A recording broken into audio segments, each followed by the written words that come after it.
you will like this video. You will share it with your friends.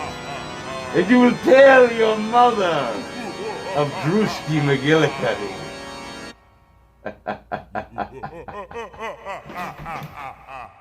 It's Drewski McGillicuddy's Salem's Lot movie review.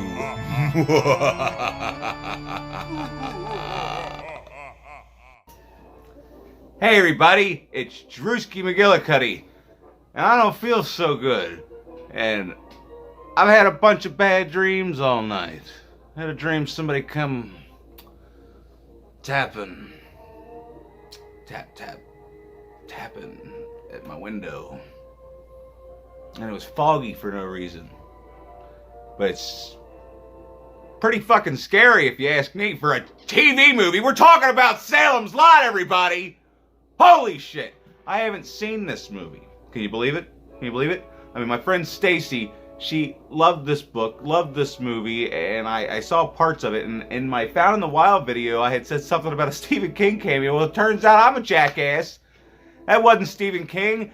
That was the guy who was getting cheated on with the writer that had, yeah, I don't know what his name is. I can't remember anybody's name. I'm not good with names. But Salem's Lot is directed by Toby Hooper. Who would have fucking known that, huh? If I would have known that, I probably would have watched it sooner. Because let me tell you, real quick, this is one of those movies that I regret not watching with child's eyes, because I should have seen this when I was like, what, 6, 7? Oh my God, can you imagine? In case you can't tell, I'm pretty excited about this movie. I'm pretty excited that I finally got to see it. I mean, it was a really, really long movie, but it wasn't intended to be watched all in one sitting, I don't think. But hey, I did it anyway, and that's why I didn't make the review last night, because when it was over, I had to go to sleep because I was tired.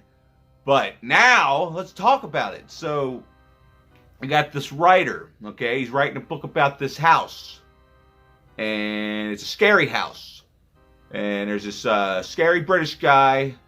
He kind of looks like a Bond villain. He reminds me of a Bond villain, whatever the human guy is. Even though there's a scene in the movie where he picks the guy up and just carries him down the hallway and yeah, I don't. If you haven't seen it, I don't want to spoil it. But yeah, there's something not right about this guy. I think there's more to him than meets the eye. But anyway, everybody in this town's waiting for this antique shop to open, and they're wanting to meet this big fancy German guy who resembles Nosferatu. Yeah. Anyway, so you got the writer. He's investigating the house, and you know, strange stuff slowly starts happening. That's the thing, because this is a TV miniseries. They don't just jump right into it. They take their time with it. But the great thing about this movie is each individual scene is structured so well that it keeps you entertained. You know, even though it's long, it's not like it's slow, because there was not one point watching this movie where I went to reach for my phone or look at the clock to see what time it was. I mean, I did ask a few times how much more is there, because it was like, there's like climaxes throughout the movie. There's one scene in particular. Yeah, I'm not even going to give you the plot. I'm just going to talk about the scenes in particular, because this movie is so long. I'd be sitting here for 25 fucking minutes, and nobody wants that.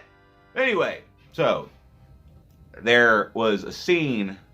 There's a real estate guy, right? And he's the guy that he reminds me of Dick Clark. Is it Dick Clark? I don't know. But he's in all those stupid comedies, you know, nowadays. But anyway, I'm tearing up, man.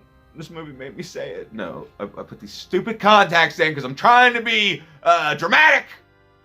But anyway, there's this motherfucker who sells property. That's what he does for a living.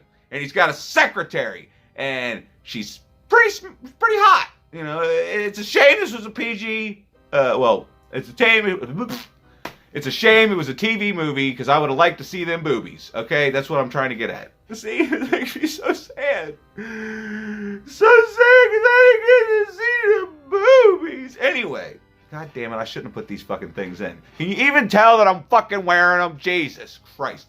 Anyway, fuck was I talking about? Boobies! Alright, so, she's cheating on her old fat, chubby looking, I can't really describe, he kind of looks, he's a little fat guy, alright? And she's way out of his league, so it's kind of far-fetched. I mean, even though maybe 10, 15 years ago, he was a handsome young man, and what that's beside the point. She's fooling around with this guy, and there's a scene where he catches him because he gets the two other guys to go pick up the thing in the truck. If you've seen the movie, blah, blah, blah, blah, blah. Anyway, it doesn't matter. My favorite scene in the movie is where he kicks the bedroom door in with a shotgun, and he gets him out in the living room, and he's telling him to take the barrel of the gun. Now, put it in front of your head. Now, hold it steady. Hold it steady. Now close your eyes. Like, I was on the edge of my motherfucking seat. That's like one of the best scenes in a movie I've ever seen. I loved it. Like, the performances were excellent. I mean, all the performances throughout this movie are excellent. That's what drives the movie. The story, everything about the movie drives the movie because the story's excellent. The dialogue is excellent. The characters are excellent. And for a 1979 TV movie that was full screen, the picture looked great. I felt like, I don't know what I felt like, but let's talk about the vampires. When you get to the scene with the first little boy tapping at the window, that's some pretty creepy shit. That would have definitely gave me nightmares when I was little. And then you got the other scene with the other little boy. That was creepy. But let's talk about the caretaker of the cemetery. I do love his progression, how he goes in, he sits down, he's like, I don't feel good, and they get him a shot of whiskey. It's like, I need a drink. Now, when I think I need a drink, I think I need a drink of water. Like, no, get him a shot of whiskey. That's 1979 for you, okay? They were men back then. Now you got a bunch of little crybabies running around. I don't want to get into anyway, so what are we talking about? Yeah. Fuck. Cut all this shit out. So anyway, they get the little boy, and then we're talking about, God damn it, what the fuck are we talking about?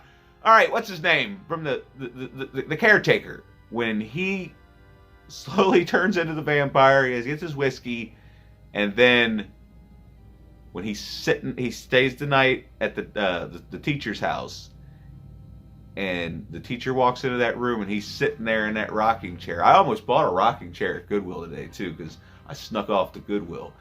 I was thinking maybe I could do my videos in a rocking chair. Wouldn't that be fun?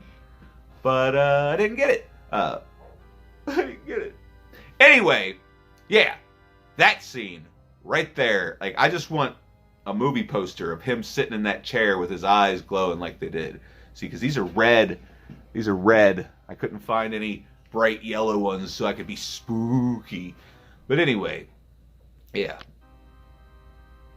everything about this movie was perfect, in my opinion. So, this movie gets a gold star. Gold star, that's right. I just randomly come up with shit. Maybe one of these days I'll come up with a ranking list.